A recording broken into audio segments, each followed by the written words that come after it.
Good morning everyone, welcome to knowledge account. আজকে আমরা দেখব 8 ফেব্রুয়ারি 2024 এর daily current affairs with static GK.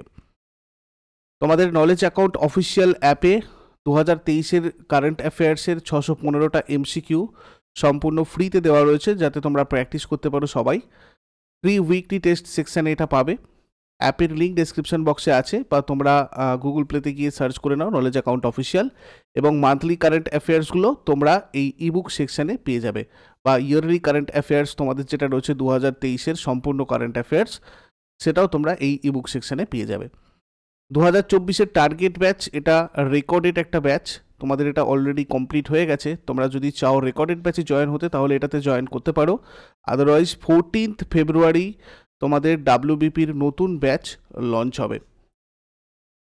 WBPSC ক্লার্কশিপের প্রিলিয়ার main পরীক্ষার জন্য যে কোর্স তোমাদের চলছিল, এটাতেও তোমাদের 14 ফেব্রুয়ারি পর্যন্তই অফার রয়েছে 1080। এরপরে এই মানে তোমাদের এখানে টেস্ট সিরিজ যেহেতু অ্যাড হচ্ছে, এর সাথে এটা এক্সটেনশন হবে এবং এটা প্রাইস ইনক্রিজ হবে। তোমরা যদি এখনই এটাতে জয়েন করে নাও, তাহলে সেক্ষেত্রে তোমরা এই প্রাইসে কিন্তু টেস্ট সিরিজগুলো পেয়ে যাবে। সুতরাং তোমরা এই নাম্বারে যোগাযোগ করে আরও ডিটেলস জেনে যদি পারো এই 14 ফেব্রুয়ারির আগে এটাতে জয়েন করে নিতে পারো। এছাড়া তোমরা যে কোনো পরীক্ষার জন্যই প্রস্তুতি নাও না কেন, ডাব্লিউবিসিএস হোক, ডাব্লিউবিপিএসসি, যে কোনো পরীক্ষা, যেমন food SI, miscellaneous, clerkship, WBP, KP, railway, SSC, MTS, GD, সব কিছুর জন্য তোমাদের একটা গোল্ডেন জেনারেল স্টাডিজ এটা ক্লাস আমাদের তরফ থেকে ব্যবস্থা করা হয়েছে। প্রত্যেকটা সাবজেক্টে যেখানে তোমরা চ্যাপ্টার ওয়াইজ ক্লাস পাবে, পিডিএফ পাবে, স্টাডি নোটস পাবে, এবং তার সাথে সাথে চ্যাপ্টার ওয়াইজ টেস্ট সিরিজও পাবে, যাতে একদম কমপ্লিট তোমাদের জিকের প্রিপারেশন এটাতে হয়ে যায়। তার জন্য এখানে তোমরা এই নাম্বারে যোগাযোগ করে এটাতেও জয়েন করতে পারো আমাদের সাথে। আজকে প্রথম প্রশ্ন তোমাদের সাথে যেটা আলোচনা করব, প্রবীণ নাগরিকদের মানসিক ও শারীরিক স্বাস্থ্যের জন্য মুখ্যমন্ত্রী বয়শ্রী যোজনা লঞ্চ করেছে কোন রাজ্য সরকার? দেখো, রিসেন্টলি মহারাষ্ট্র রাজ্য সরকার এই মুখ্যমন্ত্রী বয়শ্রী যোজনাটা লঞ্চ করেছে। যদি আমরা দেখি এটার উদ্দেশ্য কি, financial assistance two senior citizens of Maharashtra state. Maharashtra স্টেটের সিনিয়র সিটিজেন যারা আছে তাদেরকে আর্থিক সহায়তা করার জন্য। বেনিফিট কি, 3000 ফিনান্সিয়াল অ্যাসিস্ট্যান্স অফ রুপিস, মানে অ্যাকচুয়ালি 3000 টাকা, ঠিক আছে, 3000 টাকা করে দেওয়া হবে সিনিয়র সিটিজেন্স যারা রয়েছে তাদেরকে। এবং applicants age should be more than 65 years, যাদের 65 ইয়ার্সের ওপরে বয়স তাদেরকে দেওয়ার কথা বলেছে মহারাষ্ট্র রাজ্য সরকার। এই মুখ্যমন্ত্রী বয়শ্রী যোজনার জন্য যোগ্য হবে যারা 65 বছরের বেশি, এবং তাদের অবশ্যই মহারাষ্ট্রের নাগরিক হতে হবে।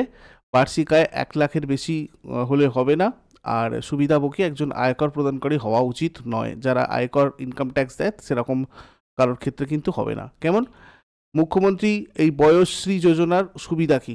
বয়শ্রী যোজনার সুবিধা হচ্ছে তোমার 65 বছরের বেশি প্রবীণ নাগরিকদের প্রতি মাসে 3000 টাকা করে আর্থিক সহায়তা, স্বাধীনতা, অর্থনৈতিক স্বাধীনতা এবং জীবনযাত্রার মানের উন্নতি যাতে তাদের হয়, প্রবীণ নাগরিকের মধ্যে নিরাপত্তাবোধ তৈরি করা। আর আমরা যদি দেখি, মহারাষ্ট্রের মুখ্যমন্ত্রী একনাথ শিন্ডে রয়েছেন মহারাষ্ট্রের 20তম মুখ্যমন্ত্রী, আর রাজ্যপাল রয়েছেন রমেশ বাইশ, দেবেন্দ্র গঙ্গাধর রাও ফড়নবিস, ইনি বর্তমান উপমুখ্যমন্ত্রী হিসাবে দায়িত্ব পালন করছেন। রাজ্যপাল রমেশ বাইশ রয়েছেন। মহারাষ্ট্র হাইকোর্ট 14 অগস্ট 1862-তে এস্টাবলিশড হয়েছিল। অধিক্ষেত্র মহারাষ্ট্র, গোয়া, এগুলো। বোম্বে হাইকোর্ট ভারতের প্রাচীনতম হাইকোর্টগুলোর মধ্যে একটা, যেটা মহারাষ্ট্রে রয়েছে। আর দেবেন্দ্র কুমার উপাধ্যায় বোম্বে হাইকোর্টের ভারপ্রাপ্ত প্রধান বিচারপতি রয়েছেন বর্তমানে। মহারাষ্ট্রের দীর্ঘতম নদী গোদাবরী অববাহিকা, মানে গোদাবরী, অ্যাকচুয়ালি গোদাবরী নদীর অববাহিকা মহারাষ্ট্রের দীর্ঘতম মানে অ্যাকচুয়ালি অববাহিকা দক্ষিণ ভারতের দিক থেকে আমরা যদি দেখতে চাই, এবং গঙ্গার পরে ভারতের দ্বিতীয় দীর্ঘতম নদী এটা, দক্ষিণ ভারতের কিন্তু দীর্ঘতম, ঠিক আছে, গোদাবরী। নদীর মোট দৈর্ঘ্য 1465 কিলোমিটার, আর গোদাবরী নদী ভারতের উপদ্বীপীয় নদীগুলোর মধ্যে কিন্তু বৃহত্তম। দক্ষিণ গঙ্গা নামে পরিচিত এটা। গোদাবরী মহারাষ্ট্রের নাসিক জেলার ত্রিম্বাক পাহাড়ের কাছে পশ্চিমঘাটে 1067 মিটার উচ্চতায় ওঠে। প্রায় 1465 কিলোমিটার প্রবাহিত হওয়ার পর তারপরে সাধারণত দক্ষিণ পূর্ব দিকে এটা বঙ্গোপসাগরে পড়ে। আর গোদাবরী উপদ্বীপ ভারতের পূর্ব প্রবাহিত নদীগুলোর মধ্যে বৃহত্তম এবং ভারতের দ্বিতীয় বৃহত্তম নদী। মহারাষ্ট্রের বাঁধ কী কী রয়েছে? কয়না নদীর উপর রয়েছে কয়না বাঁধ, জয়কোয়ারি বাঁধ রয়েছে গোদাবরী নদীর ওপরে, এছাড়া ভীমা নদীর ওপরে রয়েছে উজানি বাঁধ, ইসাপুর বাঁধ রয়েছে পাইনগঙ্গা নদীর ওপরে, তোতলা দো বাঁধ রয়েছে পেঞ্চ নদীর ওপরে। আর নাসিক গোদাবরী নদীর তীরে অবস্থিত একটা শহর, যেটা তোমাদের পরীক্ষায় খুব আসে, এটাও নোট করে রাখো। মহারাষ্ট্রের উপজাতি ওয়ার্লি, স্কোন, খোয়াইনা, কটকারি, ভুঁজিয়া, রাথোয়া, দদিয়া। মহারাষ্ট্রের আন্তর্জাতিক বিমানবন্দর ছত্রপতি শিবাজী মহারাজ আন্তর্জাতিক বিমানবন্দর, যেটা মুম্বাইয়ে রয়েছে মহারাষ্ট্রের। ডক্টর বাবা সাহেব আম্বেদকর আন্তর্জাতিক বিমানবন্দর নাগপুরে রয়েছে মহারাষ্ট্র। আর নাসিক বিমানবন্দর নাসিক মহারাষ্ট্রের। এরপরে দেখো লাইফ টাইম অ্যাচিভমেন্ট অ্যাওয়ার্ড দ্বারা সম্মানিত হয়েছেন কোন দৌড়বিদ? পিটি উষা লাইফ টাইম অ্যাচিভমেন্ট অ্যাওয়ার্ড দ্বারা সম্মানিত হয়েছেন। কিংবদন্তি স্প্রিন্টার ইনি, ভারতের অলিম্পিক অ্যাসোসিয়েশনের বর্তমান সভাপতিও রয়েছেন।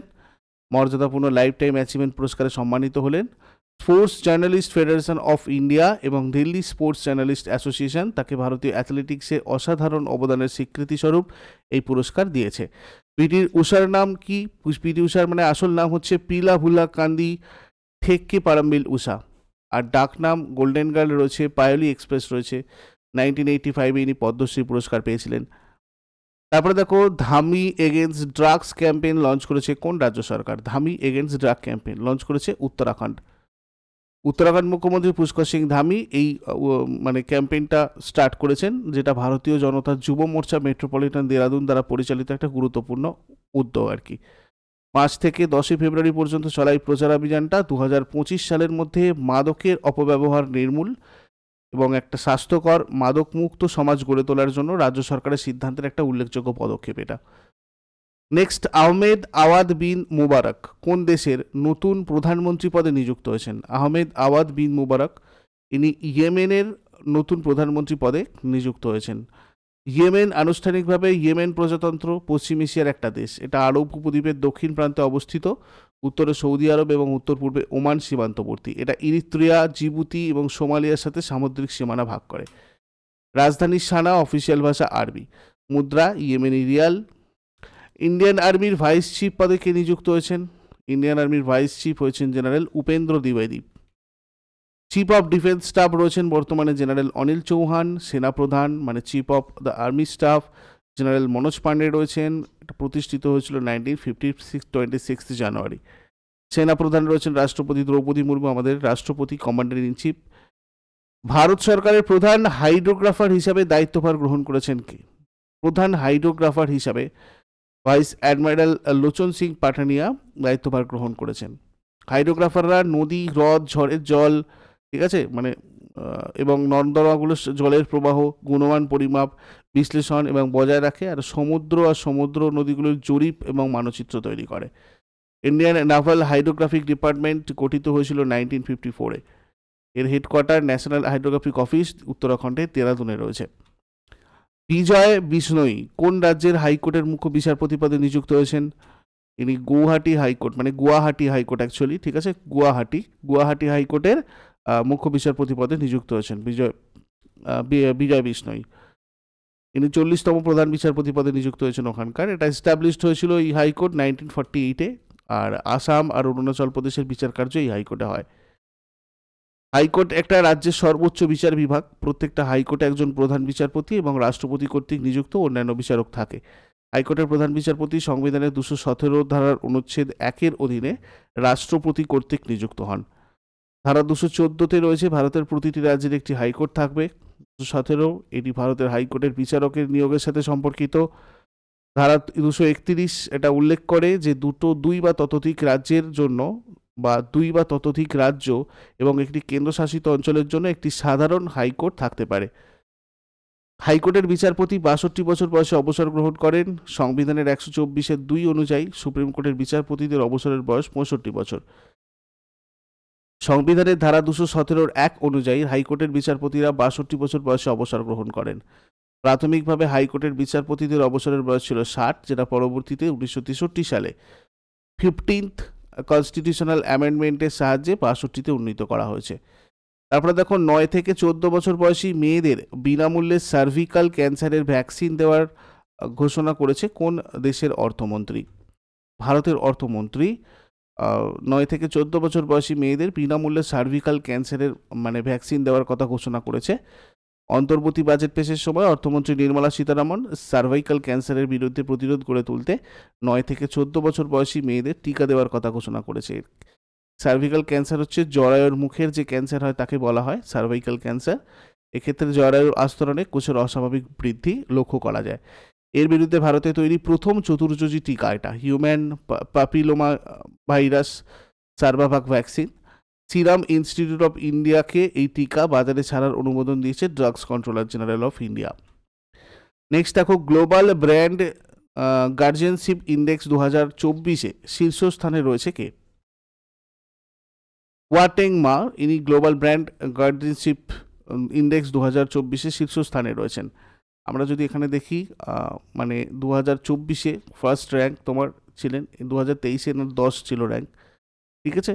ইনি টেনসেন্ট কোম্পানির, যেটা তোমার চায়নাতে রয়েছে। এরপরে আমাদের রয়েছেন মুকেশ আম্বানি, ঠিক আছে। মুকেশ আম্বানি রয়েছে 2024-এ সেকেন্ড পজিশনে, 2023-এও সেকেন্ড পজিশনে ছিলেন।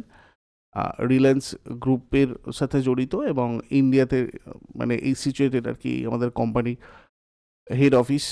আর এরপরে তোমাদের যদি দেখো টিম কুক অ্যাপেলের বা জেনসেন হুয়াং এনভিডিয়ার, এরা রয়েছে 3-এ 4-এ যথাক্রমে। নটরাজন চন্দ্রশেখরন, এটাও আমাদের ইন্ডিয়ার টাটা সন্স, ঠিক আছে, 5 নম্বরে রয়েছে।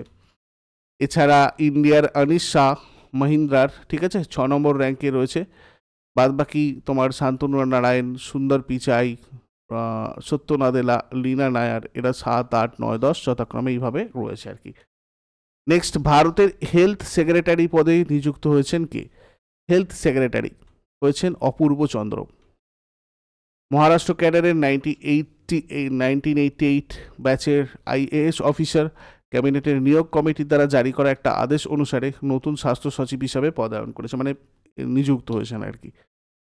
কোন ভারত মিয়ানমার সীমান্তে, মানে ভারত আর মায়ানমার সীমান্তে বেড়া দিচ্ছে ভারত সরকার? কেন ভারত মানে বেড়াটা দিচ্ছে আর কি? দেখো, এটা দিচ্ছে বিদ্রোহ আর চোরাচালান দমন করার জন্য, মানে ভারত আর মায়ানমারের সীমান্ত বেড়া দিচ্ছে। রিজন ফর ফেন্সিং, কেন বেড়া দেওয়া হচ্ছে? সীমান্তে নজরদারি বাড়াতেই এই পদক্ষেপ। এটা এই অঞ্চলে বিদ্রোহ, চোরাচালান এবং মাদক ব্যবসা রোধ করার একটা চেষ্টা। সীমান্ত পেরিয়ে ভারতীয় ভূখণ্ডে মায়ানমারের নাগরিকদের অনুপ্রবেশ ঠেকাতে। আর এই পরিকল্পনায় ভারত মায়ানমার সীমান্তে 1643 কিলোমিটার লম্বা বেড়া দেওয়ার কথা বলা হচ্ছে আর কি। এরপরে আগের দিনের হোমওয়ার্কের প্রশ্নর উত্তরগুলো কী ছিল দেখো। কাকে ভারতীয় ম্যাকিয়াভেলি বলা হতো? এটা কৌটিল্য হয়ে যাবে। কোন রাজবংশ 320 খ্রিস্টাব্দ থেকে 550 খ্রিস্টাব্দের মধ্যে ভারত শাসন করেছিল? এটা বলবো আমরা গুপ্ত রাজবংশ। আর আজকে তোমাদের জন্য প্রশ্ন থাকবে, প্রথম কোন মুঘল শাসক রাজনীতিকে ধর্মের থেকে আলাদা করেছিলেন? শেষ মুঘল সম্রাট কে ছিলেন? এই দুটোর প্রশ্ন তোমরা আমাকে আজকে কমেন্টে জানাও। চট করে আগের দিনেরগুলো কুইক রিভাইজ করে নেব। যারা যারা লাইভে রয়েছে অ্যান্সার করার চেষ্টা করবে।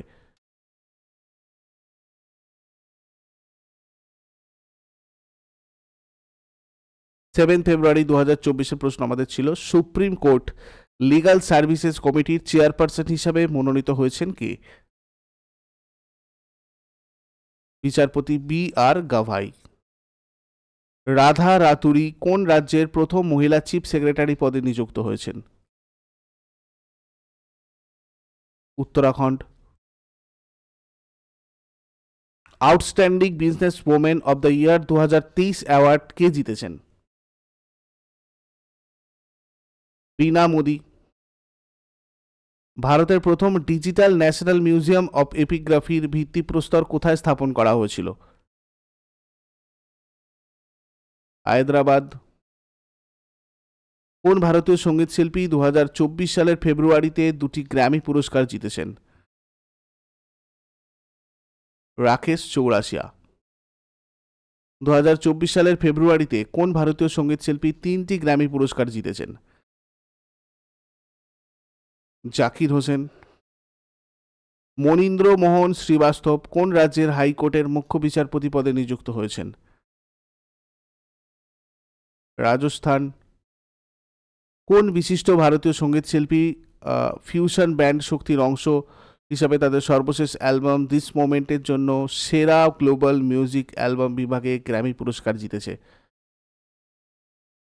শঙ্কর মহাদেবন এবং Zakir Hossain.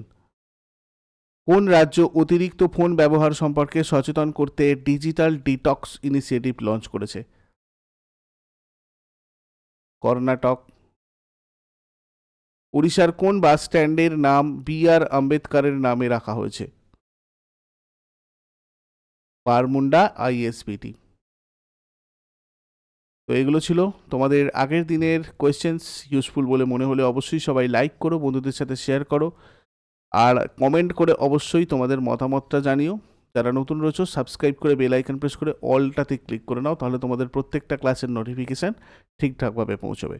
Thank you so much, have a great day.